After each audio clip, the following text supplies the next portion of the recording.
하나님 말씀 사무엘상 오늘 20장입니다. 구약 성경 사무엘상 20장 1절부터 봉독해 드리겠습니다.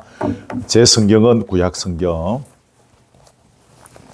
441면 정도가 되겠습니다.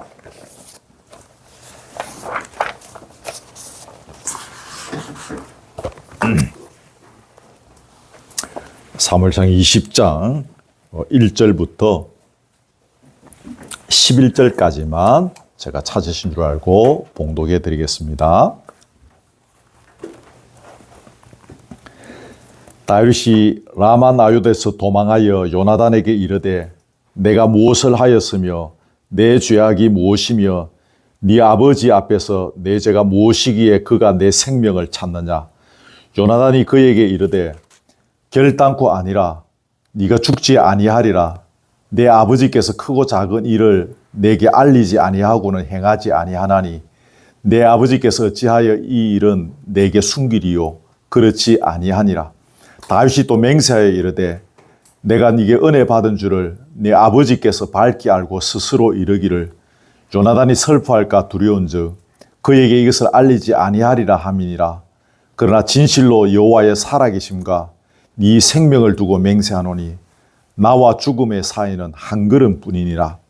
요나단이 다윗에게 이르되 네 마음의 소원이 무엇이든지 내가 너를 위하여 그것을 이루리라.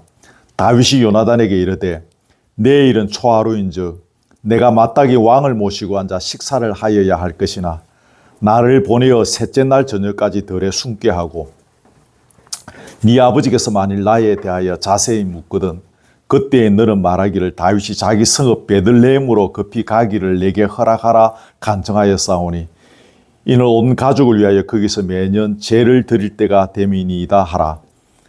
그의 말이 좋다 하면 네 종이 평안하려니와 그가 만일 노하면 나를 해하려고 결심한 줄을 알지니 그런즉 바라건대 네 종에게 인자하게 행하라. 네가 네 종에게 여호와 앞에서 너와 맹약하게 하였음이니라. 그러나 내게 죄악이 있으면 네가 친히 나를 죽이라. 나를 네 아버지에게로 데려갈 이유가 무엇이냐 하니라. 요나단이 이르되 이 일이 결코 네게 일어나지 아니하리라. 내 아버지께서 너를 해치려 확실히 결심한 줄 알면 내가 네게 와서 그것을 네게 이르지 아니하겠느냐 하니 다윗이 요나단에게 이르되 네 아버지께서 혹 엄하게 네게 대답하면 누가 그것을 내게 알리겠느냐 하더라. 요나단이 다윗에게 이르되 오라 우리가 들로 가자 하고 두 사람이 들로 가니라. 아멘. 성찬식 또 부활주일 시편 묵상 등으로 한 3주가량 사무엘상 본문을 살펴보지 못했는데 오늘 계속 이어서 사무엘상 본문을 살펴보려고 합니다.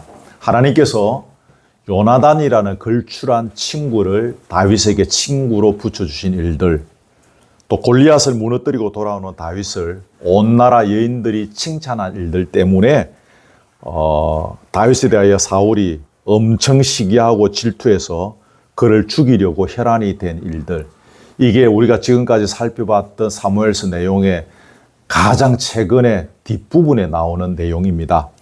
오늘 20장을 다루는데 계속 이어서 사울의 시기와 질투, 또 다윗을 죽이고 싶어하는 그 사울의 마음들, 그리고 어찌하든지 친구 다윗을 살리려고 하는 요나단의 그런 속 깊은 마음이 오늘 본문 20절에 계속 소개되어지고 있습니다. 자, 여러분 성경을 많이 보시는 분은 내용들을 훈하게 꿰뚫고 있을 것인데 제가 오늘 그냥 20장 1절부터 11절까지만 읽었기 때문에 여러분 아직까지 내용이 눈에 안 잡히는 분들도 많이 있을 것인데 1절부터 여러분 천천히 한번 읽어보면 다윗이 요나단에게 사울왕이 너희 아버지가 나를 죽이려는 이유가 뭐냐? 나 그거 좀 알고 싶다는 것입니다. 도대체 내가 무슨 잘못을 저질기에 너희 아버지가 이토록 나를 죽이려고 하느냐? 내가 그 이유 좀 알고 싶다. 여러분 당시 다윗의 심정이 그런 것입니다. 죽을 때는 죽더라도 죽어야 하는 이유나 좀 알고 죽자. 이것이 흔히 말하는 사나이의 심정이지 않겠습니까? 똑같은 경우는 아니라 할지라도 우리가 살아가다 보면 이런 답답함을 경험할 때가 있습니다. 왜 나를 이토록 그 사람이 미워하는가? 왜 이토록 나를 의심하는가? 뭐 그런 등등등 여러 가지 사유로 우리가 답답할 때 있습니다. 이유를 좀 알고 싶다는 거예요.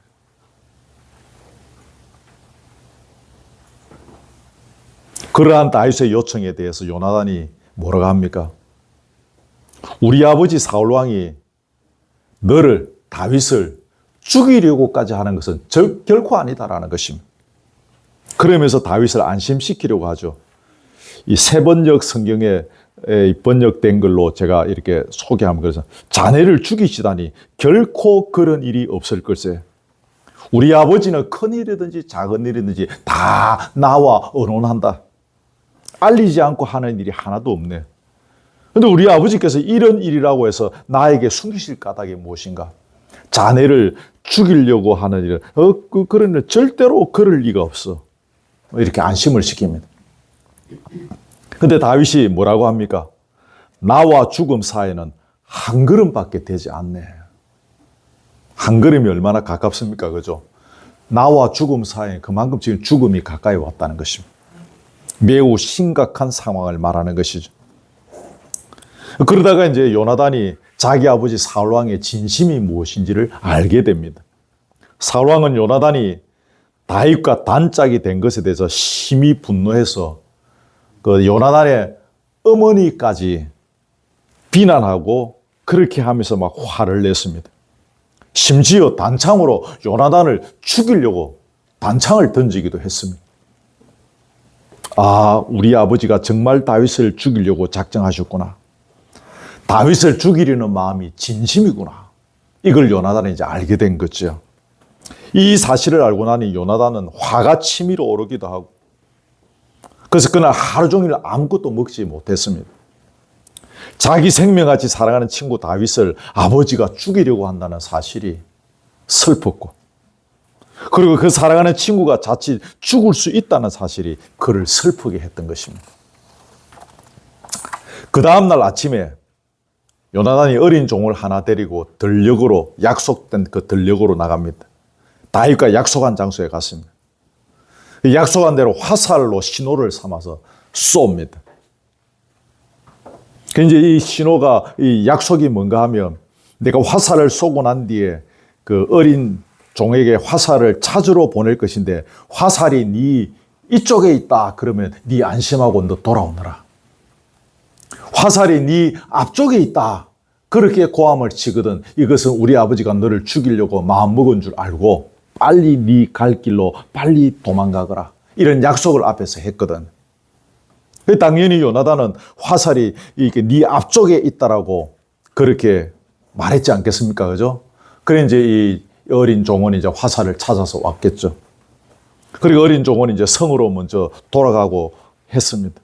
그 다윗이 숨어있던 바위 틈에서 일어나서 땅바닥에 엎드려서 3번 절을 하고 그리고 둘이 서로 끌어안고 함께 울었습니다.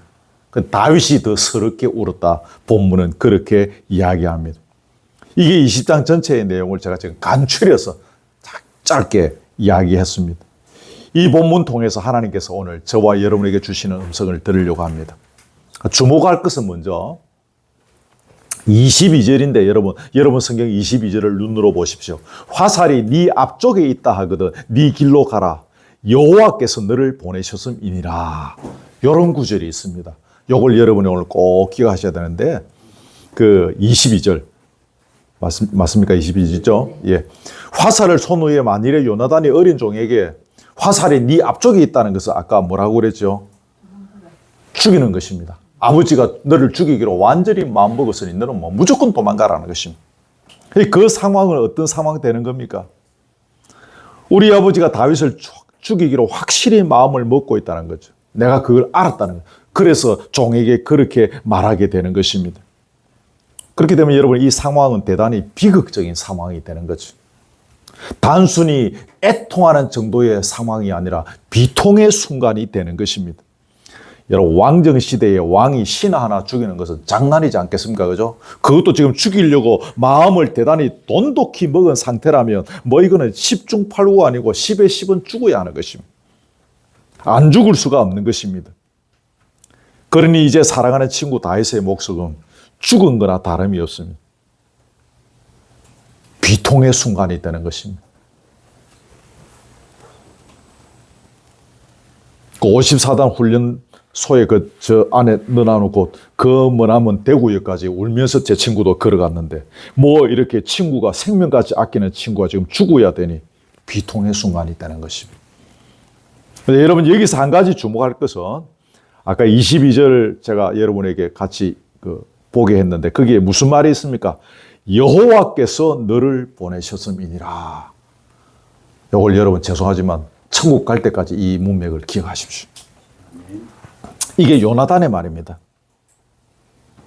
자기 아버지 사울이 다윗을 심히 미워하여 죽이려고 마음을 먹었고, 그래서 다윗은 이제 죽어야 하는 운명에 놓이게 되었고, 그래서 할 수 있는 한 정처 없이 멀리 도망을 다녀야 하는 상황이 된 것입니다. 여러분, 그렇게 한다고 해서 목숨을 부지할 수 있을지는 알 수 없는데 그래도 잡히면 죽어야 되는, 그래도 할 수 있는 한 도망가야 하는 것입니다. 그런데 그 도망의 여정이 얼마나 고통스럽습니까? 무엇을 만일에 훔친 채로 도망 다니다가 뭐 그냥 막 잡히면은 그만큼만 징역 살면 됩니다. 우리식대로 하면 웬만하면 합의 보고 하면 집행유예 받아서 나오면 됩니다. 그런데 다윗은 붙잡히면 무조건 죽어야 하는 것입니다. 그러니 그 여정이 얼마나 고달픈 여정이겠습니까? 억울해서 미칠 것 같은데 그 가슴을 부여안고 그래도 살기 위해서 상과들로 도망을 가야 하는 것입니다. 육체적으로도 그렇고 정신적으로도 대단한 압박과 서름의 시간이 되는 것입니다. 근데 이러한 일련의 모든 일이 뭐라고요? 여호와께서 그렇게 조치하신 것이라는 것입니다. 여호와께서 너를 보내셨습니다. 그 이 모든 일들이 여호와께서 그렇게 조치하신 것이라는 겁니다. 이게 바로 성경이 우리에게 제시하고 있는 신앙입니다. 예상치 못한 이런 억울함의 시간들, 심히 고통스러운 압박과 서름의 시간들, 심지어 죽음의 문턱이 나를 기다리고 있는 상황에 있음에도 불구하고 그 모든 상황을 주께서 그렇게 인도하셨음을 인정하고 고백하는 신앙, 성경은 우리에게 이런 신앙을 소유하라고 말씀하고 있습니다. 제가 가끔 언급하는 여러분 그 요셉이 여러분 얼마나 억울하고 답답하고 원통한 인생입니까? 아무 잘못한 것도 없는데 형들의 시기 때문에 누가 건져주지 않으면 죽을 수밖에 없는, 자력으로 올라올 수 없는 깊은 웅덩이, 거기에 빠져졌다가 머나먼 타국에 노예로 팔려가고 극기하는 옥살이 하는 지경에까지 이르렀습니다. 특별히 잘못한 것도 없었지 않습니까? 굳이 잘못한 거라면 아버지 사랑을 좀 많이 받은 것, 형들에게 자기 꿈자랑 좀 늘어놓은 것밖에 없으며, 그러니 얼마나 억울하고 답답하고 원통합니까? 하지만 나중에 세월이 지난 뒤에 형들을 만나서 말했지요. 형들은 그때 지금 자기들이 지은 죄 때문에 요셉에게 한 일이 있기 때문에 지금 이제 막 안절부절 몰라서 그러고 있는데 요셉이 이렇게 말하죠. 형님들 걱정하지 마십시오. 한탄하지 마십시오. 나를 이리로 보낸 것은 형님들이 아니라 누구? 하나님이십니다. 형님들보다 앞서 하나님께서 나를 이리로 보내셨습니다. 요 그대로 세 번역에 있는 거 그대로 제가 옮겨서 제가 여러분에게 읽어드리면, 여러분 다윗도 나중에 비슷한 말을 합니다. 압살롬이 누굽니까? 아들 아닙니까? 아들이 반역해서 도망을 다니는 거야. 근데 시므이라는 작다가 다윗을 향하여 돌을 던지고 먼지를 날리면서 이렇게 조롱합니다. 피를 흘린 자여, 옛날 성경에 보면 비루한 자여, 사악한 자여, 지금 우리 개역 개정에는 그렇게 돼 있는데 막 그러면서 그 저주를 합니다. 이 모습을 본 아비새라는 작자가 다윗에게 말합니다. 왕이에요. 저 죽은 개가 내 죽 왕을 저주하는데 어찌 그냥 보고 있습니까? 허락만 하시면 내가 당장 저 녀석의 머리를 잘라버리겠습니다. 근데 다윗이 이렇게 말합니다. 여호와께서 그렇게 하라고 하신 것이니 누가 그를 나무랄 수 있겠느냐? 누가 그를 나무랄 수 있겠느냐? 그렇게 저주하도록 그냥 내버려 두어라는 말을 했습니다. 욥이 순식간에 그 많은 재산들 잃고 심지어 10자식까지 다 잃었지 않습니까? 근데 그때 욥이 입에서 나온 말이 무엇입니까? 여러분 아시죠? 주시니도 여호와시요 거두시니도 여호와시오니 여호와의 이름이 찬송을 받으시기에 합당합니다. 그랬습니다. 어느 날 갑자기 닥친 그 엄청난 충격 앞에서 사람이 일생을 살다가 결코 겪어서는 안 되는 이런 엄청난 충격 앞에서 그는 여호와께서 주셨고 또 여호와께서 거두어 가셨으니 그가 할 수 있는 일은 오직 뭐랍니까? 나는 오직 여호와를 찬송하는 것밖에 없다는 것입니다. 그가 주셨고 그가 거두어 가셨으니 나는 오직 여호와를 찬송한다는 것입니다. 여러분, 그 고통의 순간에 왜 그가 여호와를 찬송한다고 했습니까? 뭐 이렇게 우리가 표현하는 단어가 있다고 그러죠. 부모가 없으면 그 사람을 고아라고 하고, 뭐 이제 죄송한 표현입니다만은 이제 그 남편을 사별하고 보내면 혼자 있는 여인을 가부라고 그러고 뭐 단어가 있지 않습니까? 근데 자식을 잃은 부모에 대한 호칭이 없다고 그래요. 제가 알기에는. 그만큼 그게 참 고통의 순간인 거죠. 10자식을 다 잃었습니다. 재산 다 날렸습니다. 하지만 거기에는 하나님의 뜻이 반드시 있음을 그가 믿었기 때문입니다. 나는 여호와를 찬송한다는 것입니다. 지금은 잘 모르지만 하늘의 무궁무진한 지혜를 갖고 계신 하나님께서 추진하신 것이니 반드시 나에게 좋은 결과가 있을 것이다 라는 것이죠. 다시 말하면 그를 향한 하나님의 최고의 선택이었다는 것입니다. 지금 재산 다 날리고 10자식을 다 잃은 것이 나를 향한 하나님의 최선의 선택이고 최고의 선택이었다는 것입니다. 믿음 없으면 이거 절대로 이해할 수 없는 말이지. 나의 머리털 하나까지 세심받은 하나님께서 나를 위한 가장 아름다운 걸음으로 나를 인도하셨을 것이다. 그렇게 믿었던 것입니다. 근데 여러분, 욥기가 굉장히 깁니다. 지루합니다. 욥기 42장까지 읽는 것도 읽다가 보면 잠 옵니다. 그 말이 그 말이고 그 말이 그 말인가. 근데 여러분, 욥기 42장 끝에 이런 이야기의 결과물이 무엇입니까? 이제까지 귀로만 듣던 하나님을 눈으로 배우게 되었다는 것입니다. 맨날 10시 50분이라고 들었는데 목사님 10시 50분입니다. 예배 시작합시다. 귀로만 듣다가 어느 날 내가 눈으로 시계를 보는 것입니다. 아, 10시 50분이네. 그 욥기 42장 5절 읽었죠. 제가 적어놨죠. 같이 읽읍시다. 시작. 내가 주께 대하여 귀로 듣기만 하였사오니 이제는 눈으로 주를 배움나이다. 이 일 때문에 그렇게 한 것이었습니다. 그때는 욥이 몰랐습니다. 근데 그 세월을 보내고 나니 이것 때문에 그랬던 것이죠. 이게 해결되고 나니까 뭡니까? 10자식 다시 다 생겼죠. 재산 2배로 생기고 다 풀려갔던 것입니다.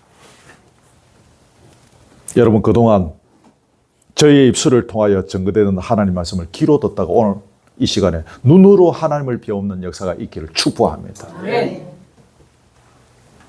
요셉도 마찬가지입니다. 형들보다 앞서 하나님께서 보내신 이유가 무엇이라고 합니까? 창세기 45장에 보면 하나님이 생명을 구원하시려고 나를 당신들 앞서 보내셨습니다. 그 45장 5절 읽읍시다. 시작. 하나님이 구원하시려고 나를 당신들보다 먼저 보내셨나이다. 그렇습니다.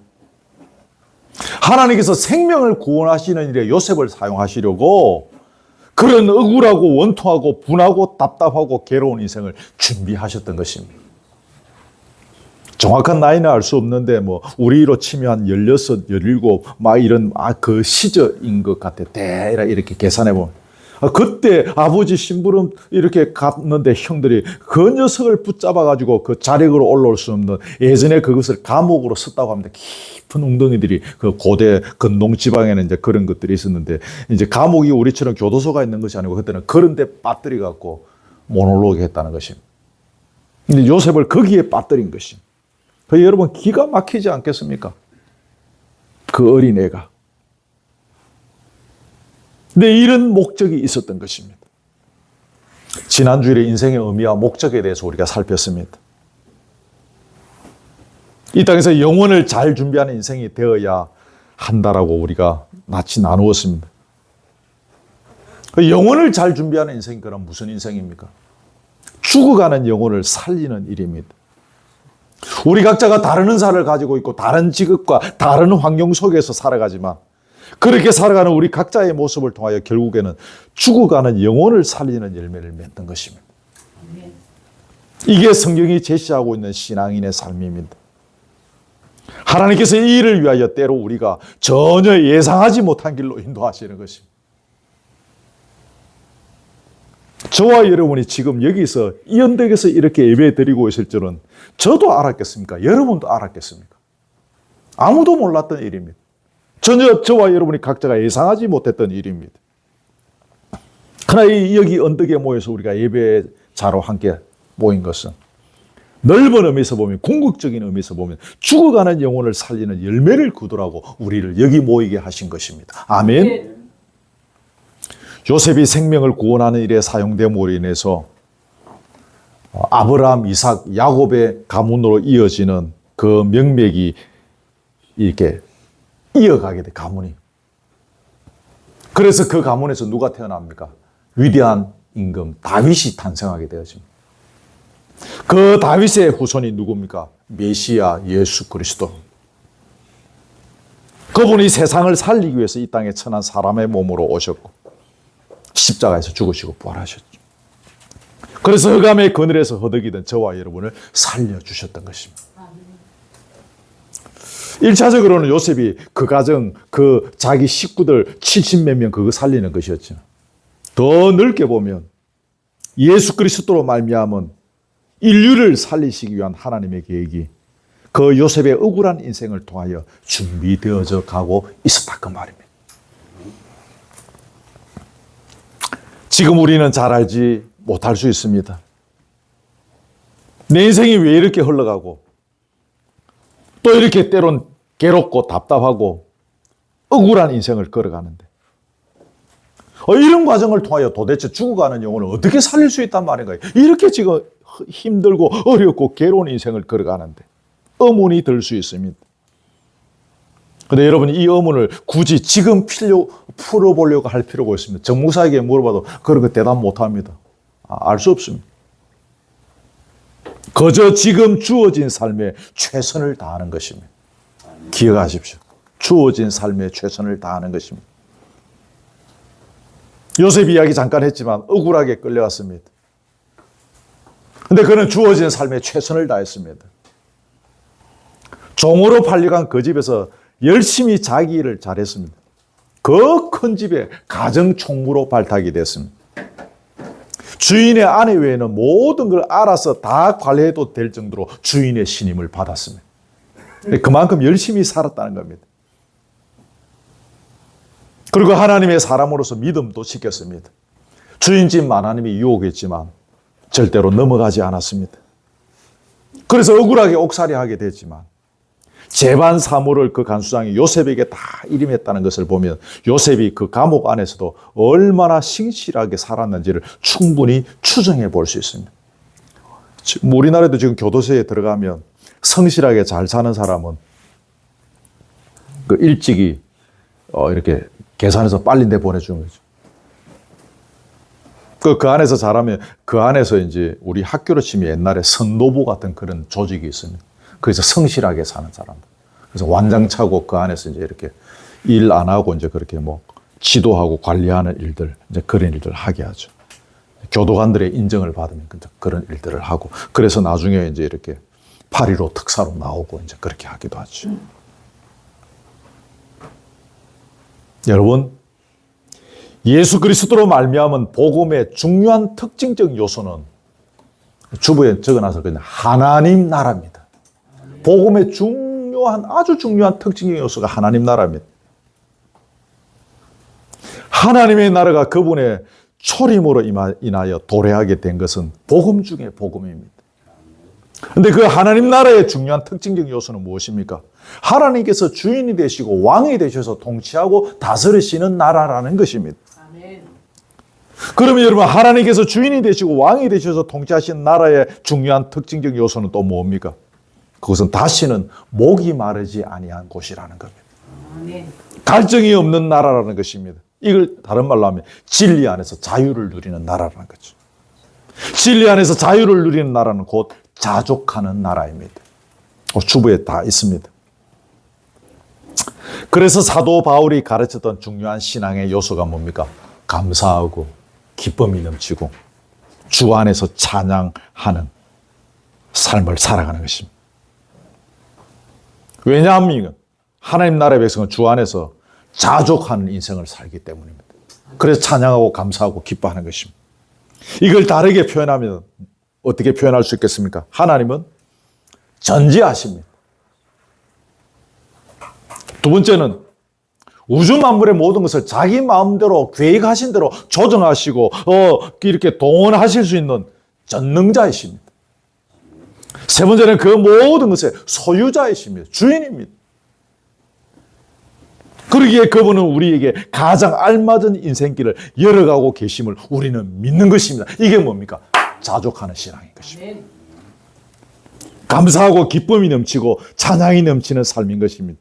조금 전에 설명한 대로 또 올라가면 진리 안에서 자유를 누리는 인생인 것입니다. 그래서 때로 억울하고 답답하고 괴롭고 분통이 터지는 현실이지만 묵묵히 자기가 해야 할 일을 감당하면서 말씀에 순종하는 믿음을 지켜나가는 것입니다. 그게 자기를 죽이는 길입니다. 왕와이라는데 하면서 그냥 죽음을 각오하고 같이 깔짓는 것은 자기를 죽이는 게 아닙니다. 물론 또 정당하게 우리의 주장을 또 펴야 될 때도 있겠지만 억울하고 답답하고 괴롭고 분통이 터지는 현실 앞에서 묵묵히 자기가 해야 할 일을 감당하는 것, 이게 자기를 죽이는 길입니다. 그게 뭡니까? 소금과 빛이 되는 길이고 그 끝에 뭐가 있습니까? 하나님께 영광이 된다, 그 말입니다. 자, 요거 잘 기억하시죠. 지난주도 이야기했던 것 같아요. 하나님께 영광을 올리는 게 굉장히 중요하죠. 그 앞에 뭐가 있습니까? 소금과 빛이 돼야 돼요. 소금과 빛이 되려면 뭐가 돼야 됩니까? 자기를 죽여야 소금과 빛이 되는 거예요.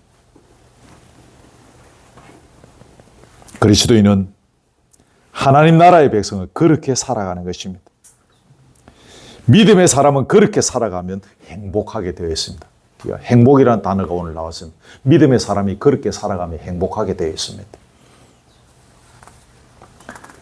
여러분, 행복이 무엇입니까? 맛있는 걸 먹는 순간이 여러분 행복한 순간입니까? 그런데 여러분, 그런 분은 맛있는 게 눈앞에서도 먹지 못하는 형편에 놓이게 될 때가 있습니다. 그러면 그 행복은 다 사라집니다. 아파서 병원에 누워있거나 혹은 나이가 들어서 드는 목구멍에 무엇이 제대로 들어가지 않을 때는 그 사람은 더 이상 행복할 수 없습니다. 5만 가지 산의 진미가 앞에 차려져도 아무 소용이 없습니다. 그의 인생 마지막은 불행으로 끝나는 것입니다. 젊었을 때 돈 좀 있어서 맛있는 거 온 세계를 다니면서 비행기 타고 점심 때 일본 오사카 가서 우동 먹고 들어오고 밤에는 저녁에는 북해도 가서 먹고 들어오고 그런 인생을 산다 하더라도 그 인생 마지막은 불행으로 끝날 수 있습니다. 어떤 분은 일이 잘 성취될 때가 행복한 순간이라고 대답하는 경우들이 있습니다. 실제로 조사를 해보니까 일이 잘 성취될 때가 나는 행복하더라. 근데 여러분, 사람은 일이 잘 성취될 때도 있겠지만 일이 뜻대로 풀리지 않을 때도 많습니다. 전자가 많습니까? 후자가 많습니까? 일이 잘 풀릴 때보다 잘 풀리지 않을 때가 우리 인생에 훨씬 많습니다. 그 사람은 행복하지 못한 인생을 사는 순간이 훨씬 더 많은 것입니다. 10월로 친다면 3은 행복하게 살고 7은 불행한 인생을 살게 되는 것입니다. 돈을 많이 벌 때가 행복한 순간이라고 대답하시는 분들도 있습니다. 근데 우리 인생에 항상 돈 잘 벌립니까? 돈이 잘 벌릴 때도 있습니다. 많습니다. 돈 잘 안 벌릴 때도 많습니다. 그런 사람은 그럴 때마다 불행한 인생을 사는 것입니다. 기억하십시오. 인간의 행복은 주 예수 그리스도 안에서 하나님께서 주시는 모든 걸 감사함으로 받고 항상 기뻐하고 하나님을 찬양하는 가운데 주어진 내 인생의 길을 성실하게 열심히 살아가면서 말씀에 순종하는 믿음의 삶을 사는 것에서 행복이 나옵니다. 아멘. 믿음이 있는 사람은 그렇게 살아가는 순간순간에 행복을 누리게 됩니다. 이게 목마르지 않는 인생이에요. 이 비결을 터득하지 못하면 죽을 때까지 목마른 것이에요. 이렇게 주 안에서 행복한 삶을 살아가는 사람의 구체적인 삶의 모습을 본문에서 보려고 합니다. 다른 걸로 다 종합적으로 하면 여러 가지 아름답고 찬란하고 멋진 답을 많이 적을 수 있겠지만 본문에서 몇 가지를 찾으려고 합니다. 첫째는 여러분 42절인데 주보 칸이 너무 없어서 못 적었는데 여러분 거기 오늘 본문의 42절 거기 같이 한번 읽을까요? 시작. 맨 끝이죠. 20장 40절 시작. 요나단이 다윗에게 이르되 평안히 가라. 우리 두 사람이 여호와의 이름으로 맹세하여 이르기를 여호와께서 영원히 나와 너 사이에 계시고 네 자손과 네 자손 사이에 계시리라 하였느니라 하니 다윗은 일어나 떠나고 요나단은 성읍으로 들어가니라. 요나단은 자기 자신과 자기 가문의 미래에 해가 될 수 있는, 도움이 안 될 수 있는, 다시 말하면 불이익을 가져올 수 있는 다윗을 축복했습니다. 우리가 자신에게 이익이 되는 사람의 형통을 위해서 기도하는 것은 쉬운 일입니다. 그 사람 사업이 잘 돼야 내 사업도 잘 되는 이런 경우 있죠. 그때는 그 사람에 대해서 기도해 줄 수도 있고 축복해 줄 수 있습니다. 왜냐하면 그 사람 잘 되면 나도 잘 되는 일이에요. 근데 그 사람을 향한 축복이 나 자신에게 불리하게 작용할 수 있는 상황에도 그 사람을 축복하고 그것이 이루어지기를 바라는 것은 쉬운 일이 아닙니다. 반에서 1등은 몇 명 합니까? 혼자밖에 못하는 거죠. 그죠? 물론 점수가 똑같아서 같이 할 수도 있겠지만 대략 혼자 하죠. 시험 잘 치라. 내일 시험 잘 치도록 축복해 줄게. 근데 걔가 1등 하면 나는 2등 해야 되는 거예요. 뭐 이제 쉬운 애인데 이렇게 나에게 불리하게 작용할 수 있는 상황에서 그 사람을 축복하고 내 그 기도가 이루어지기를 바라는 것은 주 안에서 자족하며 감사와 기쁨과 찬양이 넘치는 사람, 그래서 행복이 넘치는 사람이 아니면 결코 할 수 없습니다. 맞지요? 그리고 첫 번째를 잘 기억하십시오. 주 안에서 행복한 사람들의 구체적인 삶의 모습, 내게 불리할 수 있음에도 불구하고 나에게 불이익이 닥칠 수 있는 그런 가능성이 훨씬 많음에도 불구하고 그를 축복해 줄 수 있는, 이게 주 안에서 자족하고 주 안에서 행복한 삶을 살아가는 사람의 모습입니다. 뭐 우리 교회는 그런 이해관계로 구성된 경우가 뭐 없지만은 우리 이 공동체가 이런 멋진 아름다운 관계들이 되어져 가야 합니다. 그러려면 우리 각자가 그 집사 참 사랑이 없더라. 그 집사. 여러분 그런 이야기 우리 교인들은 안 하지만 혹시라도 하시면 안 됩니다. 내가 주 안에서 행복하면 됩니다. 내가 주 안에서 자족하게 되어지면 우리 모두의 관계가 그렇게 되어져 가는 거예요. 잘못은 자기에 있는 게 내 탓이라서 나에게. 시간이 없어서 넘어갑니다. 두 번째 30절입니다. 30절. 자, 시작. 사울이 요나단에게 화를 내며 그에게 이르되 패역무도한 계집의 소생아, 네가 이새의 아들을 택한 것이 네 수치와 내 어미의 벌거벗은 수치됨을 네가 어찌 알지 못하랴. 요나단은 자기 아버지 사울에게서 심한 모욕과 비난을 받습니다. 사울은 요나단뿐만 아니라 요나단의 어머니까지 모욕하면서 비난하는 것입니다.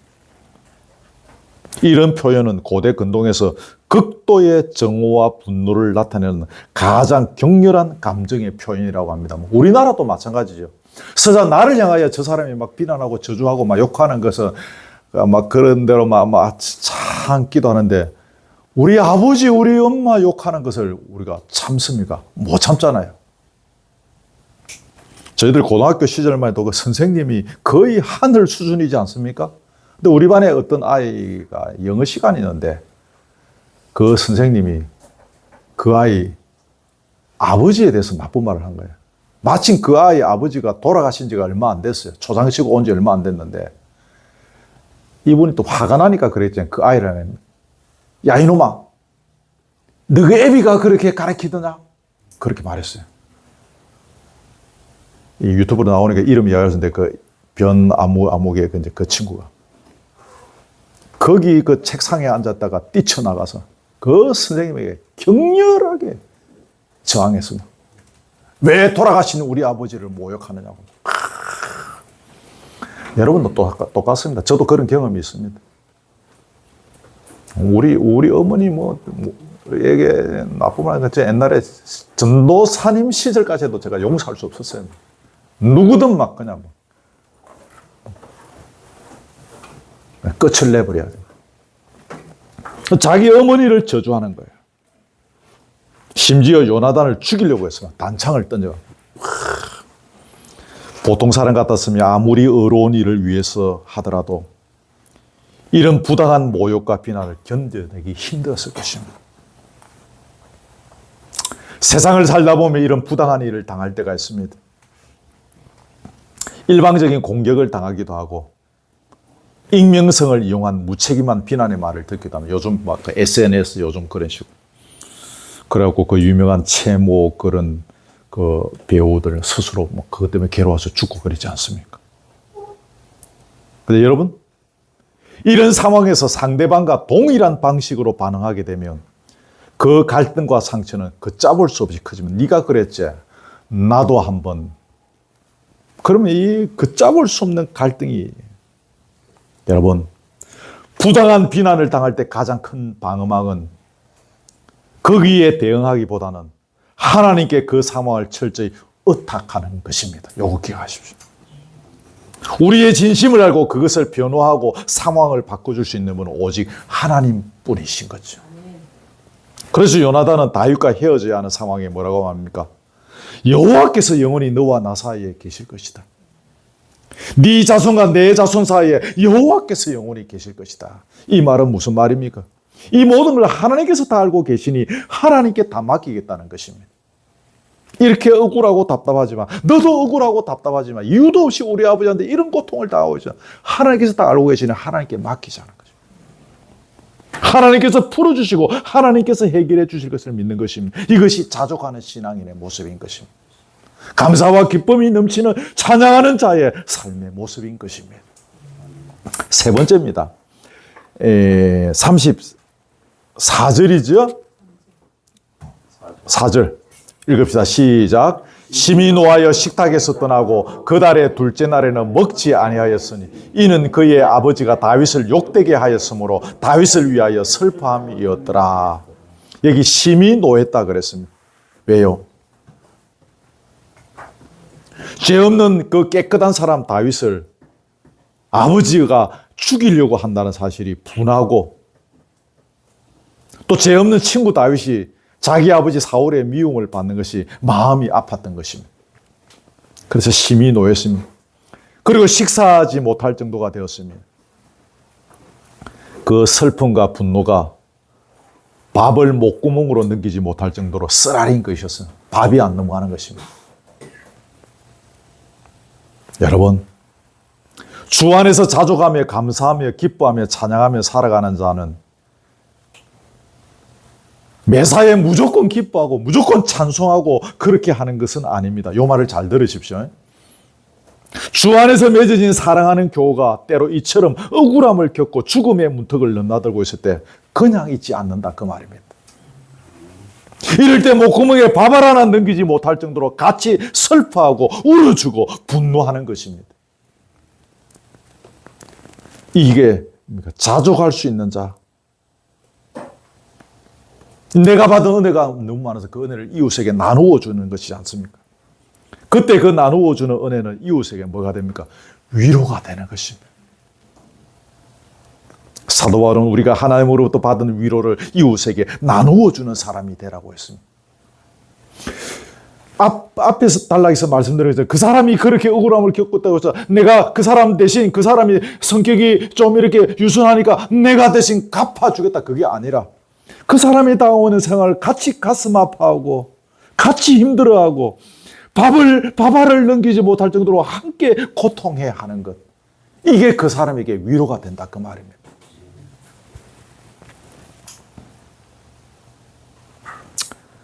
주복한이 없어서 더 못 적었는데 덤으로 말씀드리고 싶은 것이 두 가지가 있습니다.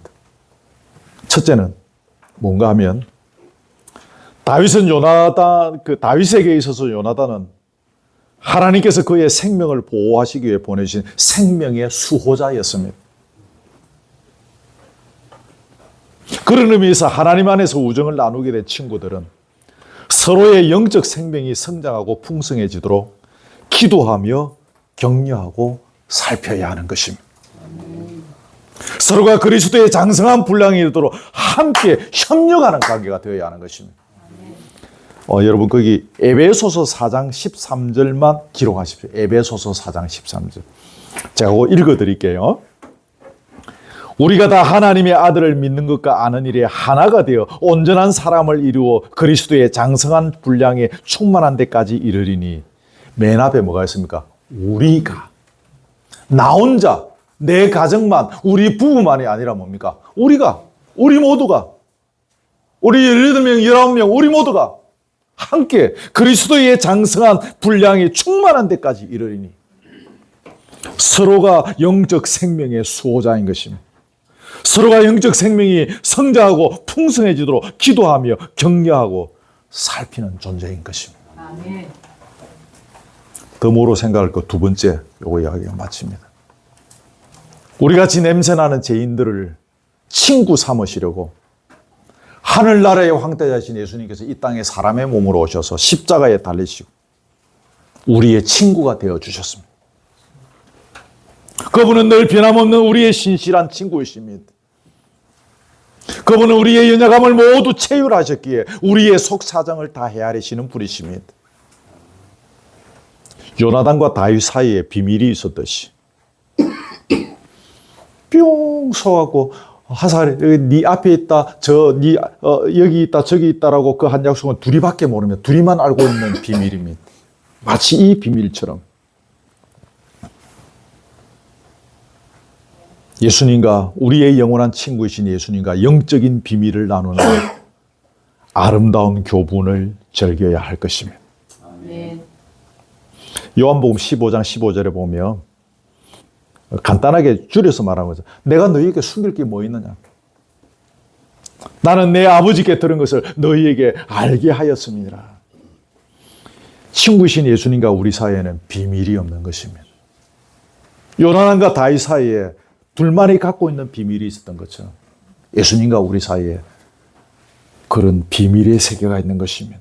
친구 아닌 사람은 알 수 없는 친구 되신 예수님.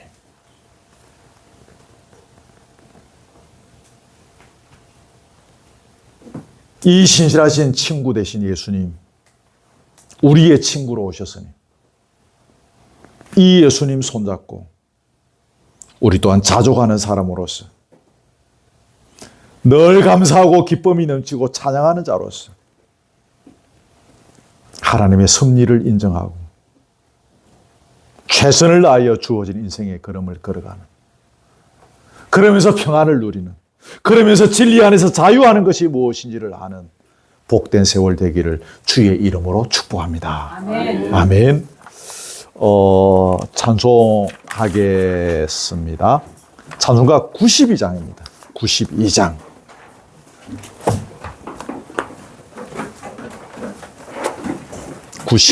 (92장입니다)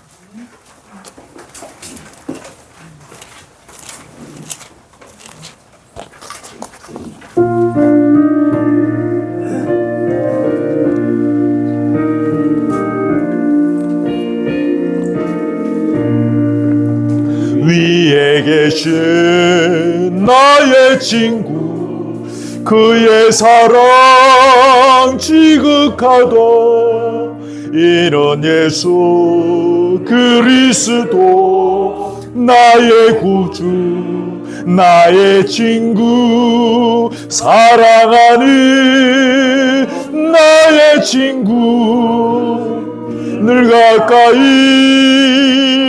계시도다 그의 사랑 놀랍도다 변함없는 나의 친 자매님들이 2절 합니다.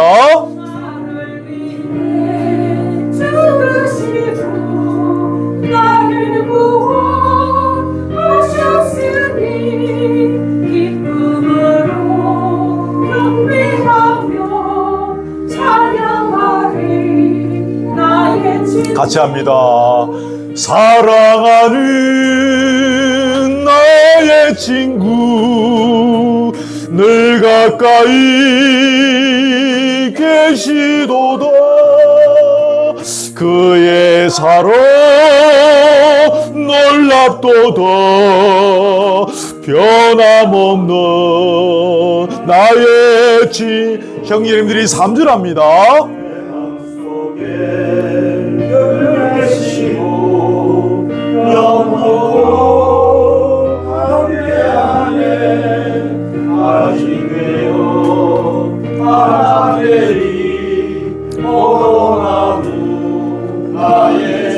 같이 합니다.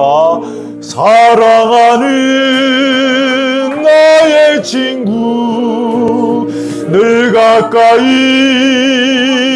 계시도다 그의 사랑 놀랍도다 변함없는 나의 친구 그날이와 황금길에 그의 영광 바라보며 그의 발로 나라를 때 만나보리 나의 친구 사랑하는 나의 친구 늘 가까이 계시도다 그의 사랑 놀랍도다 변함없는 나의 친구. 아멘. 제가 대표로 기도합니다. 하나님 아버지, 애통의 순간을 넘어서서 비통과 절망의 순간이었습니다. 사랑하는 친구 다윗이 목숨을 잃을 수도 있는 순간, 또 다윗의 입장에서는 아무 잘못한 것도 없으면서 그저 억울하게 죽어야 하는 원통과 비참의 순간이었습니다. 그러나 우리는 본문을 통하여 여호와께서 그렇게 하셨음을 발견하게 되었습니다. 지금은 우리가 다 할 수 없으나, 당장은 우리가 헤아릴 수 없으나 여호와께서 우리의 걸음을 인도하시고 우리의 지난한 인생을 살펴주시고 알 수 없는 우리의 앞날까지 준비하시고 도모하시며 결국에는 생명을 구원하시려는, 결국에는 죽어가는 영혼을 살리는 귀한 일에 사용하시려고 우리를 연단하시고 다듬어 가시고 훈련하시며 우리의 인생을 열어가신다는 사실을 듣게 되었습니다. 주여 우리에게 믿음 주시옵소서. 아멘. 우리가 예수 그리스도를 보내주셨음을 우리가 믿습니다. 아멘. 예수 그리스도 안에서 진리 안에서 자유하는 것이 무엇인지를 배우고 있습니다. 아멘. 주님 안에서 하나님께서 우리에게 주신 것을 범사에 감사함으로 먹고 찬양하고 기뻐하며 자족하며 우리에게 주어진 인생의 걸음들을 성실히 열심히 걸어나가는 가운데 주의 뜻이 이루어지고 주의 섭리의 결론이 이루어질 날을 바라보며 묵묵히 믿음으로 걸어가는 저희들 되게 해 주시옵소서. 아멘. 자족하며 기뻐하며 감사하며 여호와께서 우리 인생을 주장하고 계시는 그것을 믿음으로 고백하는 삶이 어떤 것인지도 구체적으로 본문을 통해서 배웁니다.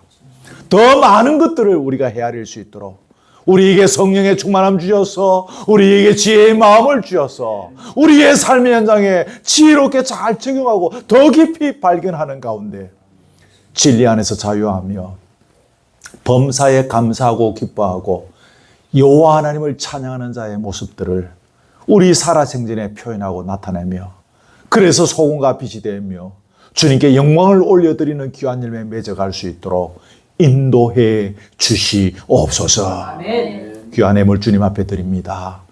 이 예물 받으시고 영광을 거두시고 하나님의 나라와 교회의 영광을 위하여 잘 사용되어 줄 수 있도록 철저히 간섭해 주시옵소서. 아멘. 교회를 사랑하시는 우리 아버지 은혜 가운데 지켜주심을 감사합니다. 열방을 향하여 영과 육으로 섬길 수 있는 넉넉한 교회로 서갈 수 있도록 역사해 주옵소서. 아멘. 각자에게 주시는 은사를 따라서 표신하지 않게 주의 나라와 교회를 위하여 교우들을 위하여 수고함에 의해서는 우리 모든 교우들 다 기억하시고 그들의 노고를 위로하시고 하늘의 신령한 복으로 갚아주시고 땅에 기름진 것으로 역사해 주옵소서. 여러 가지 인생에 풀리지 않은 숙제와 문제를 가지고 또 피곤한 한 주간의 육신의 삶 속에서 이 자리에 나온 교우들 다 기억하시고 위로해 주시고 회복되어 주시고 소망이 넘치는 시간이 되도록 이 시간 인도해 주시옵소서. 아멘.